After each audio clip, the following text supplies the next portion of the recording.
બની હતી અને કોલેસ્ટ્રોલ મારે 260 થી 280 આવ્યું હતું. તો હું સવારે અને સાંજે મને ડોક્ટર લખી દીધી. મને પેલા કોરોના આવ્યો હતો 2020માં બીજી ફરે.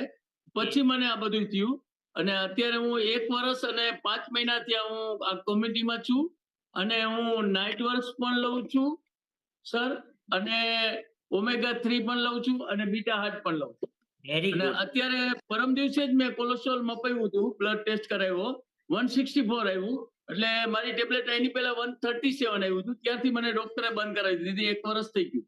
Very good. 4 મહિનામાં મારું કોલેસ્ટ્રોલ કંટ્રોલ થઈ ગયું અને બીપી તો મારે 1 મહિના દિવસમાં જ કંટ્રોલ થઈ ગયું સર. ઈ પણ બંધ છે ડોક્ટરના કહેવાથી અને મારો વજન પણ 19 કિલો વેટ લોસ થયો છે અને મારી એજ બધાય કે 50 વર્ષ છે. મારું 66 રનિંગ છે સર. શું વાત છે, અમેઝિંગ, જોરદાર. તો અને હું જબરદસ્ત કરી આપણે. કસરત પણ કરું છું 30 મિનિટ અને કરાવું પણ છું. શું વાત છે, તમે એની એનર્જી જોવો, એમની કેટલી એનર્જી છે તમે જો આ એજમાં. 4 બરાબર. થી 5 કિલોમીટર વોકિંગ પણ કરું છું રોજ. 4 થી 5 કિલોમીટર વેરી અને ગુડ. 6 માળ વગર લીફે ચડી શકું છું સર. Amazing, amazing. તો કહેવાય થેન્ક કે યુ મારી sir, thank you so much. એટલી એનર્જી છે બોલવાની, એથી પણ વધારે બોલવાની એનર્જી એમની છે, રાઈટ? તો અમેઝિંગ. તો જોરદાર ક્લેપિંગ કરીએ આપણે એમના માટે. Yes, amazing. તો એમને પણ સારું રિઝલ્ટ થયું, બરાબર. તો આ ન્યુટ્રિશન કઈ રીતે હેલ્પફુલ થશે એ આજે આપણે જોવાનું છે, રાઈટ?